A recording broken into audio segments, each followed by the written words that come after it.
Je vais vous faire des recettes à base de figues. On arrive dans la saison de figues septembre-octobre. C'est là où elle est la meilleure.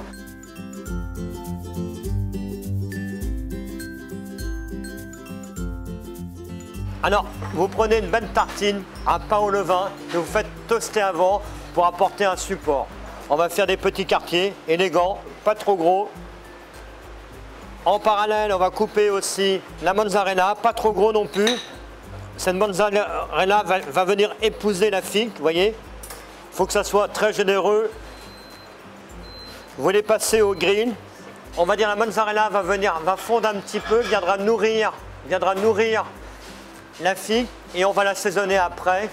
Quelques pignons de pain qu'on a fait torréfier. Comme ça va apporter un peu de croquant, un peu de gras. On a fait une petite poudre d'olive. Comment vous faites ça? Vous prenez des olives, vous les hachez et vous les faites torréfier sous la salamandre. Dès que ça dessèche un petit peu, vous les concassez, ça vous fait une poudre d'olive, ça parfume, ça évite de mettre trop de gras. On prend un peu de noix. On est dans la bonne saison de noix. Vous savez, noix, figue, ça va toujours bien ensemble. Quelques pétales de basilic. Alors, vous trouvez du pesto tout fait ou vous le faites vous-même pour, on va dire, assaisonner. Vous mettez un peu de salade, de roquette et le tour est joué, vous voyez.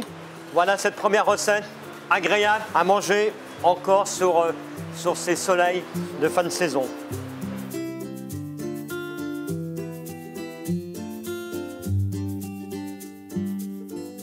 Pour cette deuxième recette, je vais vous faire une croustade non pas landaise, on va dire une croustade à base de figues et olives. Les olives, on les a fait dessaler. Ça veut dire que vous achetez des olives, hein, vous les mettez un peu à tremper dans de l'eau froide pendant 1 heure ou 2 à dessaler. Et vous les goûtez au fur et à mesure s'il faut encore changer l'eau en permanence. On a pris les figues, on va les faire soit en quartier, soit en rondelles. On va les faire sauter à la poêle. Vous mettez pas mal de sucre quand même. Vous allez faire un petit caramel, un peu de beurre, nos figues, pour leur donner un peu de goût. On va les envelopper un peu de sucre. On va les lier d'une petite noisette de beurre fraîche. Alors, on ne fait pas une purée de figues. Hein. Nous allons mettre nos olives. On va légèrement les parfumer à la cannelle. La figue supporte bien la cannelle. Un aller-retour. Vous allez mettre un peu d'armagnac. Entre-temps, on va prendre une feuille de pâte à filo. La pâte à filo, il faut bien la graisser pour pouvoir la travailler et surtout pour la rendre croustillante. Alors vous pouvez la parfumer avec un peu de sucre. Vous pouvez mettre aussi un peu d'épices, de la cannelle, si vous aimez un peu de noix de muscade.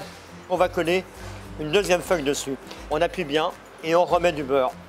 Grassement, on met du beurre. Vous prenez un plat, on va faire épouser notre pâte à filo au fond du plat. Vous rajoutez votre garniture. Vous la refaçonnez et nous allons la mettre à cuire 20 minutes à 180-200 degrés. Ça fait un petit gâteau facile à faire. Vous pouvez l'accompagner d'une glace. Vous l'achetez, vous la faites vous-même. C'est à vous de voir comment vous la voulez. Bon appétit!